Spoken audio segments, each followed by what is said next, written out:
हम सब ने एक बात जरूर सुनी होगी कि इंसान चलता फिरता ही ठीक रहता है। चलता फिरता तभी ठीक रहता है जब उसके प्रॉपर मूवमेंट ठीक होते हैं। और मूवमेंट का दुश्मन है पेन। पेन को पहचानना होता है कि पेन मैकेनिकल है या केमिकल। मैकेनिकल पेन वह पेन जो हमको चलने में प्रॉब्लम देता है और उसको जो है कुछ अलग तरीके से उसको ट्रीट किया जाता है। तो आज हम इसकी चर्चा में बात करेंगे कि मैकेनिकल पेन को कैसे ठीक किया जाता है और what is physiotherapy, who is physiotherapy और व्हेन टू फिजियोथेरेपी नीड।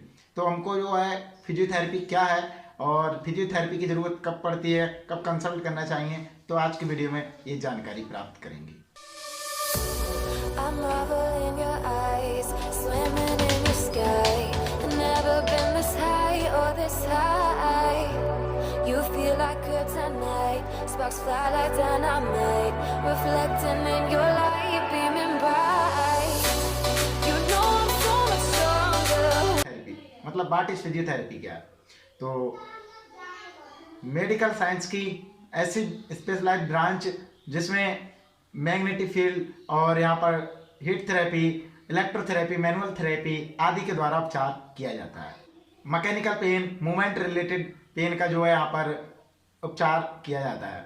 और यही आप जानेंगे कि यहाँ पर मैं आपको एक केस बताने जा रहा हूँ, जो कि मेरा एक केस था यहाँ पर फ्रोजन शोल्डर का, जिसका कंधा जाम था पेशेंट का।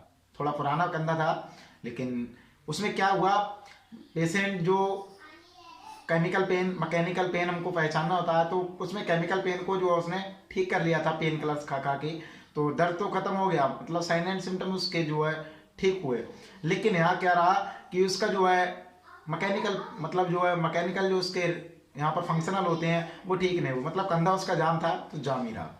तो उसमें क्या हुआ कि कंधा जाम था तो कंधा जाम ठीक नहीं हुआ, लेकिन उसका जो है दर्द, जो उसके मतलब लक्षण थे वो ठीक हो गए, लेकिन जो दर्द मतलब जकड़ा हुआ कंधा था वो ठीक नहीं हुआ।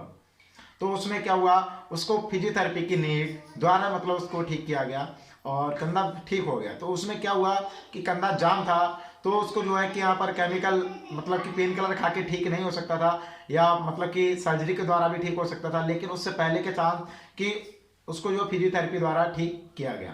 तो उसको जो कुछ समय लगा और वो कंधा ठीक हो गया। तो ये पहचानना होता है पेन केमिकल है या mechanical. Movement related pain mechanical pain कहलाता है।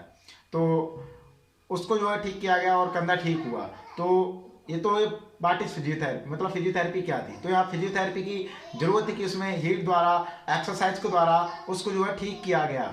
उसमें एक्सरसाइज की गई और एक्सरसाइज पे घर पे प्रॉपर उनको बताई गई, वो ये एक्सरसाइज करना, ये एक्सरसाइज करना, तो उसके द्वारा उनका कंधा ठीक किया गया। और थोड़ा समय लगा लेकिन ठीक हो गया। लेकिन पेन किलर खा के क्या कंधा ठीक हो सकता था? मुश्किल था, क्योंकि कंधा जकड़ा हुआ था और दवाइयाँ कोई जकड़े हुए कंधे को ठीक नहीं कर सकती थी। इसलिए उसको एक्सरसाइज, मैनुअल थेरेपी द्वारा उसको ठीक किया गया। अल्ट्रासोनिक टेंस के द्वारा उसको जो है थोड़ा पेन में भी रिलीफ दिया गया था, लेकिन उन्होंने केमिकल पेन को पहले ही जो है पेन किलर खा के ठीक कर लिया था। Who is physiotherapist? फिजियोथेरेपिस्ट कौन होते हैं? तो यहाँ पर जब किसी पेशेंट को मतलब कि ऑपरेट के बाद अगर उसका हाथ जाम हो जाता है, प्लास्टर चढ़ता है, फ्रैक्चर होता है, तो उसके बाद जाम होता है, प्लास्टर हटता है, उसका हाथ जकड़ जाता है या फिर कोई मूवमेंट भी मतलब उसके जाम हो जाते हैं, उसको ठीक किया जाता है फिजियोथेरेपिस्ट ब्रांच द्वारा।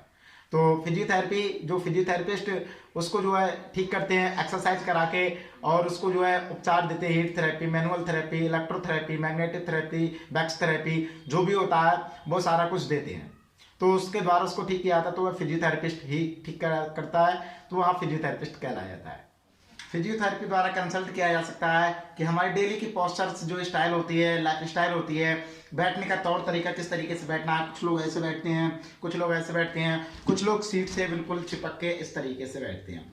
तो बैठने का एक सारा तरीका होता है नॉर्मल, किस तरीके से हमारी स्पाइन को, किस तरीके से हमारे ज्वाइंट को, पोस्चर्स जो होते हैं फिजियोथेरेपिस्ट आपको बता सकते हैं। तो ये होता है फिजियोथेरेपिस्ट से कंसल्ट करने के तरीके। ठीक है, तो आप पूछ सकते हो, कंसल्ट उनको मालूम होते हैं सही तरीके का कैसे बैठा जाता है, कैसे लेटा जाता है, मतलब लेटने की कौन सी स्टाइल होती है, ये सारे स्टाइल, बैठने के पोस्चर्स आपको फिजियोथेरेपिस्ट राय दे सकती हैं।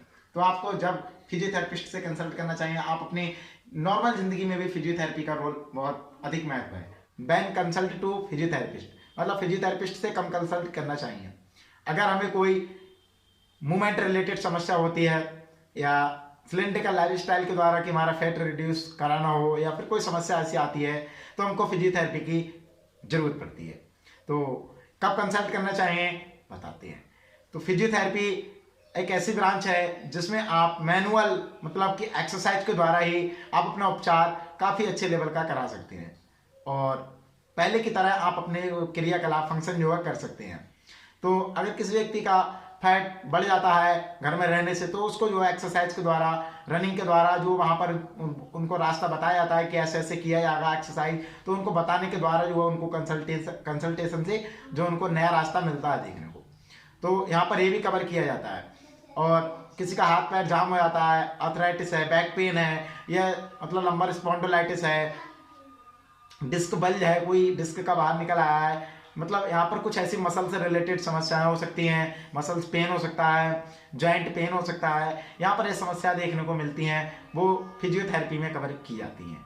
ठीक है, तो आई होप कि आप लोगों के समझ में वीडियो आया होगा कि फिजियोथेरेपी क्या होती है। तो व्हाट इज फिजियोथेरेपी का आपके वीडियो समझ में आया होगा। तो अब आपके वीडियो आगे आने वाले हैं वो आपके सारे समझ में आएंगे। वीडियो को कर देना लाइक, चैनल पर पहली बार हमारी शक्ल को देखिए तो कर देना सब्सक्राइब। फिजियोथेरेपी से जुड़े आप लोगों के सवाल जरूर सॉल्व किए जाएंगे रिप्लाई के थ्रू या फिर आपकी वीडियो के थ्रू, कैसे भी ना कैसे इंस्टाग्राम के थ्रू, लिंक डिस्क्रिप्शन में मिल जाएगा, आप फॉलो कर सकते हैं। तो दोस्तों व्हाट इज फिजियोथेरेपी क्या है ये मैंने आपको आज की वीडियो में कवर करके दिखाया। तो दोस्तों तब तक के लिए चलते हैं, मिलते हैं एक नए टॉपिक के साथ में, तब तक के लिए जय हिंद।